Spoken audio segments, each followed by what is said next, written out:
Dans ce monde, certaines histoires ne sont jamais racontées. Pas parce qu'elles n'existent pas, mais parce qu'elles dérangent. Ici, on ne te vend pas du rêve. On te montre la réalité, telle qu'elle est. Bienvenue dans Vérité cachée, ce qu'on ne te dit jamais. Il s'appelait Lucas, un homme loyal, sincère. Le genre de personne qui ne tourne jamais le dos à ceux qu'il aime. Depuis toujours, Lucas avait une règle simple. Quand quelqu'un compte pour moi, je suis là. Peu importe le prix. Et pour lui, ce n'était pas une faiblesse, c'était une force. Une preuve de valeur. Une preuve d'humanité. C'est comme ça qu'il vivait ses relations. Sans calcul, sans méfiance, sans arrière-pensée. Et c'est comme ça qu'il a rencontré Marc. Au début, ce n'était qu'une simple connaissance. Puis, avec le temps, ils sont devenus proches. Très proches. Ils partageaient des idées, des projets, des moments. Marc était différent, charismatique, ambitieux. Il parlait beaucoup de réussite, de projets, d'avenir. Et Lucas l'écoutait. Il croyait en lui. Parce qu'il voyait en Marc quelqu'un qui voulait s'en sortir. Quelqu'un qui avait juste besoin d'un coup de main. Alors Lucas a aidé. Au début, c'était simple. Un conseil, un contact, un soutien. Puis ça a grandi. Marc avait besoin d'un peu d'argent. Lucas a donné. Marc avait besoin d'un coup de pouce pour lancer un projet. Lucas a participé. Marc avait besoin de quelqu'un pour le soutenir moralement. Lucas était là. Toujours, sans poser de questions, parce qu'il pensait que l'amitié, c'était ça, être présent, donner, aider. Mais très vite, quelque chose a changé, subtilement. Marc devenait de plus en plus dépendant, mais pas dans le bon sens. Il ne cherchait plus à avancer seul. Il attendait, toujours, que Lucas soit là pour combler, pour réparer, pour financer, pour soutenir. Et Lucas continuait, parce qu'il ne voulait pas abandonner, parce qu'il pensait que ça allait passer, parce qu'il croyait encore en cette amitié. Mais au fond, quelque chose n'était plus équilibré. Un jour, Lucas a commencé à ressentir une fatigue, pas physique, émotionnelle. Il donnait beaucoup, mais ne recevait presque rien. Pas de reconnaissance, pas de soutien réel, pas de présence quand lui en avait besoin.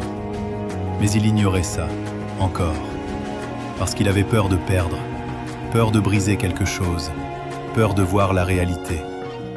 Puis un jour, Marc est revenu avec une nouvelle idée, plus grande, plus ambitieuse.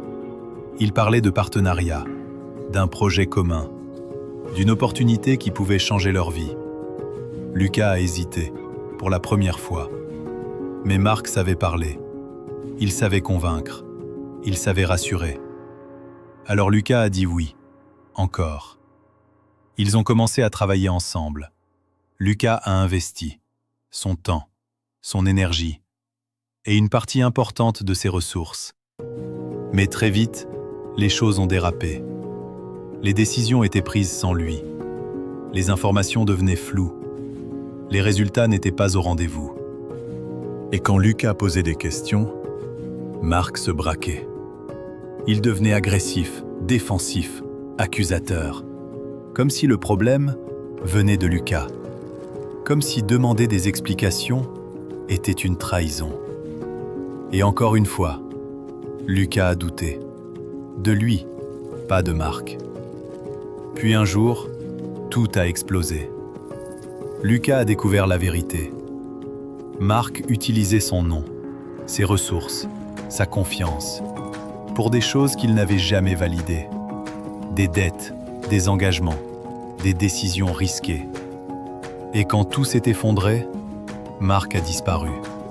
Sans prévenir, sans expliquer, sans assumer. Lucas s'est retrouvé seul, face aux conséquences, face aux pertes, face à la réalité. Il ne comprenait pas. Comment quelqu'un qu'il avait aidé, soutenu, protégé, pouvait lui faire ça? Mais ce qui l'a le plus détruit, ce n'était pas la perte matérielle, c'était la trahison. Parce que Lucas n'avait pas seulement aidé, il avait donné une partie de lui, de son temps, de son énergie, de sa confiance. Et tout ça avait été utilisé contre lui. Les semaines qui ont suivi ont été sombres, très sombres. Lucas ne faisait plus confiance à personne. Il se refermait, il s'isolait, parce qu'il avait peur. Peur de revivre ça, peur de se tromper encore. Mais avec le temps, il a commencé à comprendre. Le problème n'était pas d'avoir aidé. Le problème, c'était d'avoir aidé sans limite, sans cadre, sans équilibre, sans protection. Il confondait gentillesse et sacrifice, loyauté et aveuglement. Aider quelqu'un, c'est noble. Mais se détruire pour quelqu'un, ce n'est pas de l'amitié, c'est une erreur. Lucas a appris, difficilement, mais profondément. Aujourd'hui, il aide toujours, mais différemment. Il observe, il pose des limites. Il ne donne plus tout de suite, parce qu'il a compris une vérité essentielle. Tout le monde ne mérite pas ton aide. Tout le monde ne mérite pas ton énergie. Et surtout, tout le monde ne mérite pas ta loyauté. Alors retiens bien ça. Tu peux être bon, tu peux être généreux, tu peux être présent, mais jamais au point de te sacrifier pour quelqu'un qui ne ferait pas la même chose pour toi. Parce que certaines personnes ne viennent pas dans ta vie pour grandir avec toi, mais pour profiter de toi. Et si tu ne fais pas attention, tu peux les aider, jusqu'à ce qu'elles te détruisent.